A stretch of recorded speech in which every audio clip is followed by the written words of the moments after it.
क्या होगा अगर आपका छोटा सा बच्चा अचानक ऐसे नाम लेने लगे जिन्हें आपने कभी सुना ही नहीं? क्या होगा अगर वह ऐसे घर का रास्ता बता दे जहां वह इस जन्म में कभी गया ही नहीं?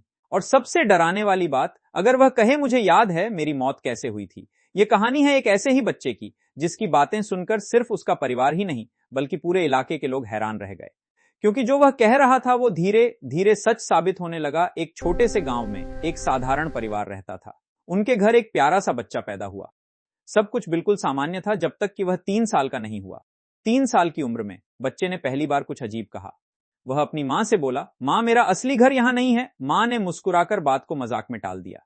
उसे लगा बच्चा कुछ भी बोल रहा है, लेकिन अगले कुछ दिनों में बच्चे की बातें और भी अजीब होने लगीं। वह बार बार एक ही नाम लेता था, एक ऐसे गांव का नाम जो उनके गांव से काफी दूर था। वह कहता मेरा घर वहां है, मैं वहां रहता था। अब मां थोड़ा घबरा गई। उसने अपने पति को बताया। शुरू में पिता ने भी इसे बच्चों की कल्पना समझा, लेकिन एक दिन बच्चे ने कुछ ऐसा कहा जिसने सबको चुप कर दिया।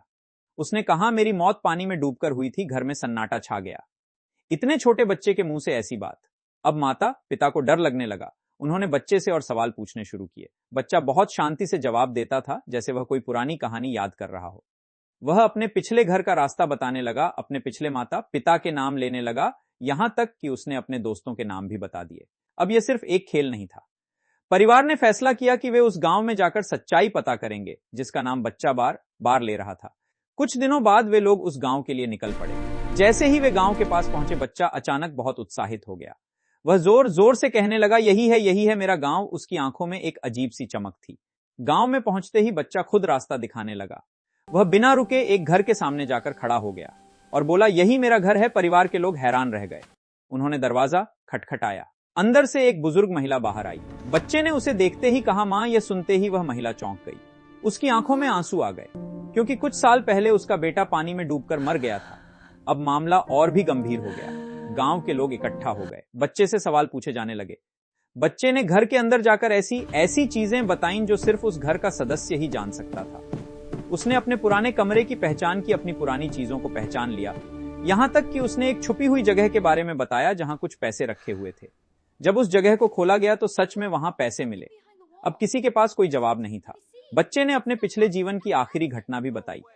वह बोला, मैं अपने दोस्तों के साथ नदी में गया था। मुझे तैरना नहीं आता था और मैं डूब गया। उसकी आंखों में डर साफ दिखाई दे रहा था, जैसे वह उस पल को फिर से जी रहा हो। धीरे धीरे यह खबर आसपास के इलाकों में फैल गई। कुछ लोग इसे चमत्कार मानने लगे तो कुछ लोग इसे एक रहस्य। लेकिन एक बात साफ थी, जो बातें बच्चा बता रहा था वे सिर्फ कल्पना नहीं हो सकती थी। समय बीतता गया, जैसे जैसे बच्चा बड़ा होने लगा, उसकी पिछले जन्म की यादें धीरे धीरे कम होने लगीं। वह अब अपने नए परिवार के साथ खुश रहने लगा और एक दिन उसने अपने पिछले जीवन के बारे में बोलना पूरी तरह बंद कर दिया। लेकिन वह घटना दोनों परिवारों की जिंदगी हमेशा के लिए बदल गई।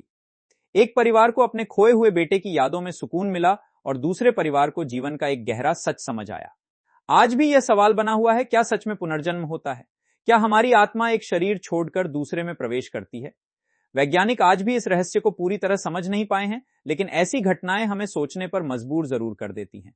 तो अगली बार अगर कोई छोटा बच्चा ऐसी बातें करे तो उसे सिर्फ कल्पना समझकर नजरअंदाज मत कीजिए, क्योंकि शायद वह कोई कहानी नहीं बल्कि एक अधूरी सच्चाई सुना रहा हो।